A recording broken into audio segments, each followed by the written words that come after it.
दोस्तों नमस्कार, colonel Ajay CEO Ajay Astromoney group first global astro finance digital channel से आपसे मुखातिब होता हूं। आज 24 सितंबर सन 2023। दोस्तों श्रीगंगानगर से एक बहुत महत्वपूर्ण गवार सीट के ऊपर एक सेमिनार आयोजित की है एग्री ग्रुप ने। अलग अलग विचार आ रहे हैं, अलग अलग आने भी चाहिए, क्योंकि हर किसान, हर व्यापारी, हर विशेषज्ञ अपनी महत्व, अपना इम्पोर्टेंस रखता है। हमारे साथ पदमपुर से एक ग्रुप जुड़ा हुआ है, आपका परिचय दीजिए। बलविंदर जी सिंगला, पदमपुर। अजय जैन, पदमपुर। अजय जी जैन बुल्लर साहब किसान नेता हैं। किसान नेता भी हैं। कौन सी पार्टी के हैं साहब आप? बीजेपी की। आपको बहुत बहुत मुबारक हो यदि आप जीतते हैं तो। और मैं कांग्रेस। आप कांग्रेस, आपको भी बहुत बहुत मुबारक हो यदि आप जीतते हैं तो। तो देखिए, एक अद्भुत कांग्रेस और बीजेपी का संपर्क, इससे बढ़िया और क्या होगा। यानी किसान चाहे विचारधारा कुछ भी रखता हो, लेकिन एक मत है कि हमारा सबको फायदा होना चाहिए। तो आपका क्या कहना है साहब कि आपके इलाके के अंदर ग्वार की फसल के बारे में आपका क्या कहना है? सर मैं 5 साल से ग्वार के अंदर धरातल की रिपोर्ट देता आया हूँ। इस टाइम मैंने पूरा घूमा, पूरा एरिया गंगानगर की हर मंडी में, हर क्षेत्र में घूमा हूँ। घूमते घूमते थक चुके हैं। अब जो बारिश पड़ा है पल्लू साइड में थोड़ा सा 2% 3% फायदा हो सकता है, परंतु बरानी एरिया में, बीकानेर एरिया में ग्वार आज से पूरे टीवी चैनलों ने बताया 70 से 80% ग्वार डैमेज हो चुका है।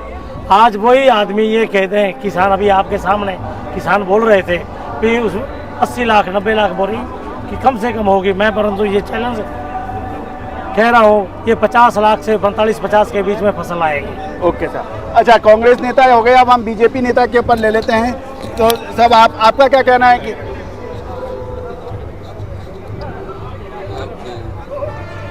हमारा एरिया, थोड़ा एरिया तो अच्छा है जी। गंगानगर का जैसे डिस्ट्रिक्ट का दो तहसील तो बढ़िया है, जैसे कि पहले जैसी है।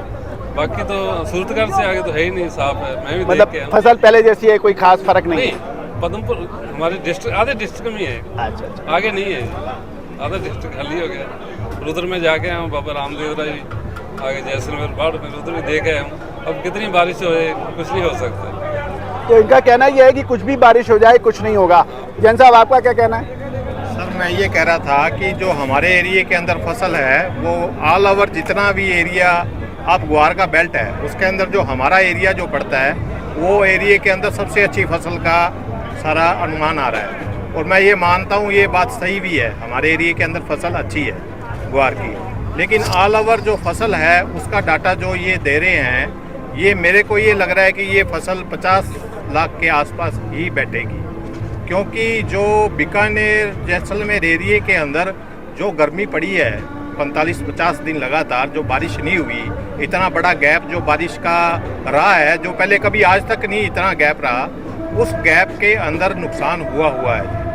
अब एक चीज़ आप ये सोचो भी, जो चीज़ आदमी अगर कोई मर जाता है उसको आप घी पिला दो तो इसका फर्क पड़ेगा? मतलब आपका कहने का मतलब ये है कि आदमी मरने के बाद अमृत आए तो कोई फायदा नहीं है। तो अब अगर बारिश आती है तो जो बीकानेर जैसलमेर एरिया है उसमें हमें कोई फर्क ज़्यादा पड़ता लग नहीं रहा है। दूसरी बात ये है कि बात रही हमारे एरिया की, हमारे एरिया के अंदर फसल जो अब कट रही है वो उसमें क्वालिटी का मेन देखो इशू आएगा। क्वालिटी से आप ये मान के चलो कि इसमें फसल में कटौती आएगी। कटौती कितनी आती है? 5% 7% जितनी कटौती आएगी और मेन क्वालिटी है वो भी प्रभावित होगी। तो उसको देखते मद्देनज़र उसको देखते हुए हमें ये क्रॉप 50 लाख से के आसपास ही जचती है। इससे ज़्यादा हमें लग नहीं रही। बाकी ये सेमिनार में भी लोग इतना ही, हम घर से चले थे जब भी यही सोच के चले थी भी हमारे को ये फसल इतनी दिख रही है। Okay fine. हाँ जी। ओके हाँ जी। तो दोस्तों एग्री ग्रुप के जो सेमिनार है उसमें लगभग 57 लाख बैग्स की एक फसल का जो अनुमान लगाया गया है उससे अधिकतर लोग सहमत हैं। लेकिन क्या अगले 15 दिन बरसात होने के बाद में उतना रहेगा, वो एक प्रश्न चिन्ह है। हम उसके ऊपर भी अपडेट करेंगे। आज इतना ही। अपने इलाके की ग्वार की फसल का कितना प्रोजेक्शन है, कितने अनुमान है, कमेंट बॉक्स में जरूर दीजिए। All the very best, good luck, happy trading.